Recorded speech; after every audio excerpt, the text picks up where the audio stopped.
সাফ অনূর্ধ্ব-16 চ্যাম্পিয়নশিপে জয়ের নায়ক প্রমিলা ফুটবলার ইয়ারজান বেগমকে সেমি পাকা ঘর উপহার দিয়েছে পঞ্চগড় জেলা প্রশাসন। বুধবার দুপুরে সদর উপজেলার হারিভাষা ইউনিয়নের খোপড়াবান্দি গ্রামে ইয়ারজানকে দেওয়া ঘরের উদ্বোধন করেন জেলা প্রশাসক জহুরুল ইসলাম। এরপর ইয়ারজানের হাতে ঘরের প্রতীকী চাবি তুলে দেওয়া হয়। জানা গেছে, জেলা প্রশাসনের অর্থায়নে প্রায় 9.5 লাখ টাকা ব্যয়ে নির্মাণ করা ইয়ারজান নিরে ওয়াশরুম কাম টয়লেট ও সোপেয় পানির ব্যবস্থাও করা হয়েছে। ঈদের আগেই এমন উপহার পেয়ে উচ্ছ্বসিত ইয়ারজান ও তার পরিবার। ইয়ারজান বলেন, ঈদের আগে আমার জন্য এটি দারুণ একটি উপহার, আমি খুব খুশি হয়েছি। যখন সাফ খেলে বাসায় আসি তখন তো কাজ চলতেছিল, তো বলছে এবার যখন আসবে তখন উদ্বোধন করা হবে। তো ইনশাআল্লাহ এই সময়ের মধ্যেই ঘর কমপ্লিট হয়ে গেছে।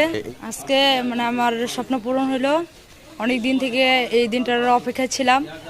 এ সময় জেলা প্রশাসক মোহাম্মদ জহুরুল ইসলাম বলেন, আমরা চেয়েছি পঞ্চগড়ের কৃতি সন্তান ইয়ারজান ও তার পরিবার যেন সম্মানের সঙ্গে বসবাস করতে পারে।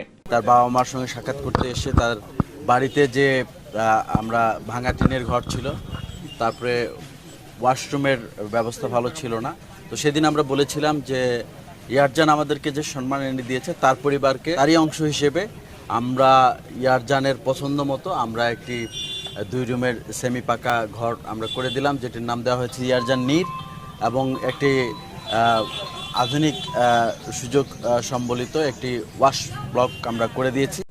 এ সময় সদর উপজেলা নির্বাহী কর্মকর্তা জাকির হোসেন, সহকারী কমিশনার ভূমি মালিহা খানম, জেলা জনস্বাস্থ্য প্রকৌশল অধিদপ্তরের নির্বাহী প্রকৌশলী মিনহাজুর রহমান, হারিভাষা ইউনিয়ন পরিষদের চেয়ারম্যান সৈয়দ নুরি আলম প্রমুখ উপস্থিত ছিলেন।